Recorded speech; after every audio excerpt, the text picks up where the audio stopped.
ಶ್ರೀಮತೆ ರಾಮಾನುಜಾಯ ನಮಃ. ವಿಷ್ಣು ಸಹಸ್ರನಾಮದಲ್ಲಿರುವ 38ನೆಯ ತಿರುನಾಮ ಶಂಭು.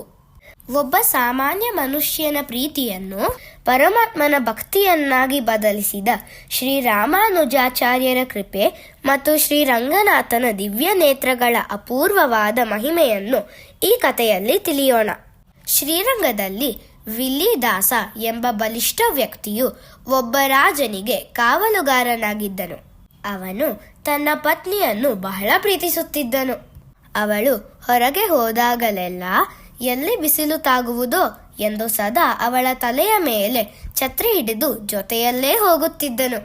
ಒಂದು ದಿನ ರಾಮಾನುಜಾಚಾರ್ಯರು ವಿಲ್ಲಿದಾಸನನ್ನು ನೋಡಿ, ನೀನು ಇಷ್ಟು ಶಕ್ತಿವಂತನಾಗಿ ರಾಜನ ಕಾವಲುಗಾರನಾಗಿದ್ದರೂ ನಿನ್ನ ಹೆಂಡತಿಗಾಗಿ ಯಾಕೆ ಛತ್ರಿ ಹಿಡಿದು ಹೋಗುತ್ತಿದ್ದೀಯಾ ಎಂದು ಕೇಳಿದರು. ವಿಲ್ಲಿದಾಸನು, ನನ್ನ ಪತ್ನಿಯ ಕಣ್ಣುಗಳು ಎಷ್ಟು ಸುಂದರವಾಗಿವೆ ನೋಡಿ, ಅವುಗಳ ಅಂದಕ್ಕೆ ಸೋತು ನಾನು ಅವಳ ಸೇವಕನಾಗಿದ್ದೇನೆ. ರಾಮಾನುಜರು ವಿಲ್ಲಿದಾಸನಿಗೆ ಒಂದು ಸವಾಲು ಹಾಕುತ್ತಾ, ಒಂದು ವೇಳೆ ನಾನು ನಿನಗೆ ನಿನ್ನ ಪತ್ನಿಯ ಕಣ್ಣುಗಳಿಗಿಂತಲೂ ಅತ್ಯಂತ ಸುಂದರವಾದ ಕಣ್ಣುಗಳನ್ನು ತೋರಿಸಿದರೆ ನೀನು ಏನು ಮಾಡುತ್ತೀಯಾ? ಅದಕ್ಕೆ ವಿಲ್ಲಿದಾಸನು, ಖಂಡಿತ, ಹಾಗಿದ್ದರೆ ನಾನು ಆ ಸುಂದರ ಕಣ್ಣುಗಳಿಗೆ ದಾಸನಾಗುತ್ತೇನೆ ಎಂದು ಉತ್ತರಿಸಿದನು.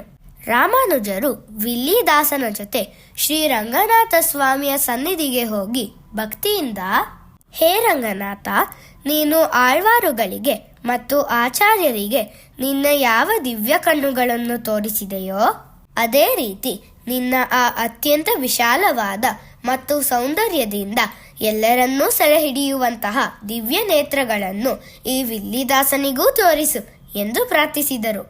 ಭಗವಂತನು ರಾಮಾನುಜರ ಪ್ರಾರ್ಥನೆಗೆ ಒಲಿದು ವಿಲ್ಲಿದಾಸನಿಗೆ ತನ್ನ ದಿವ್ಯ ನೇತ್ರಗಳ ಸೌಂದರ್ಯದ ದರ್ಶನವನ್ನು ಮಾಡಿಸಿದನು. ವಿಲ್ಲಿದಾಸನು ಅದ್ಭುತವಾದ ಆನಂದವನ್ನು ಅನುಭವಿಸಿದನು. ಹೆಂಡತಿಯ ಕಣ್ಣಿನ ಅಂದಕ್ಕೆ ಮರುಳಾಗಿದ್ದ ವ್ಯಕ್ತಿ ಭಗವಂತನ ಕಣ್ಣಿನ ದಿವ್ಯ ಸೌಂದರ್ಯಕ್ಕೆ ಸೋತು ಅವನ ಭಕ್ತನಾಗಿ ಬದಲಾದನು. ಭಗವಂತನ ಪಾದಗಳಿಗೆ ನಮಸ್ಕರಿಸಿ ರಾಮಾನುಜರ ಶಿಷ್ಯನಾದನು. ಅವನ ಪತ್ನಿಯೂ ಕೂಡ ರಾಮಾನುಜರ ಶಿಷ್ಯೆಯಾದರು. ನಂತರ ದಂಪತಿಗಳಿಬ್ಬರು ತಮ್ಮ ಜೀವನವಿಡೀ ಭಗವಂತನ ಮತ್ತು ರಾಮಾನುಜರ ಸೇವೆಯಲ್ಲಿ ಕಳೆದರು. ಲೌಕಿಕ ಸುಖವು ತಾತ್ಕಾಲಿಕ ಸಂತೋಷವನ್ನು ನೀಡಬಹುದು, ಆದರೆ ಅದು ಶಾಶ್ವತವಾದ ಶಾಂತಿಯನ್ನು ತರುವುದಿಲ್ಲ. ಇದಕ್ಕೆ ವಿರುದ್ಧವಾಗಿ ದಿವ್ಯ ಸುಖವು ಕೇವಲ ಸಂತೋಷವನ್ನು ಮಾತ್ರವಲ್ಲದೆ ಸ್ಥಿರವಾದ ಮತ್ತು ಶಾಶ್ವತವಾದ ಶಾಂತಿಯನ್ನು ಕರುಣಿಸುತ್ತದೆ. ಶಂಭು ಎಂದರೆ ಭಕ್ತರಿಗೆ ನಿಜವಾದ ಸುಖ ಮತ್ತು ಶಾಂತಿಯನ್ನು ನೀಡಿ ಅವರನ್ನು ತನ್ನ ಕಡೆಗೆ ಸೆಳೆಯುವವನು ಎಂದು ಅರ್ಥ. ವಿಲ್ಲಿದಾಸನ ಕಥೆಯಲ್ಲಿ ಭಗವಂತನು ತನ್ನ ಕಣ್ಣುಗಳ ಸೌಂದರ್ಯದ ಮೂಲಕ ಅವನಿಗೆ ದಿವ್ಯ ಸುಖವನ್ನು ನೀಡಿ ತನ್ನ ಭಕ್ತನನ್ನಾಗಿ ಮಾಡಿಕೊಂಡಿದ್ದೇ ಇದಕ್ಕೆ ಅತ್ಯುತ್ತಮ ಉದಾಹರಣೆ. ನಾವು ಪ್ರತಿದಿನ ಶಂಭವೇ ನಮಃ ಎಂದು ಜಪಿಸಿದರೆ ಭಗವಂತನು ನಮಗೆ ಶಾಶ್ವತವಾದ ದೈವಿಕ ಸುಖವನ್ನು ಕರುಣಿಸುತ್ತಾನೆ.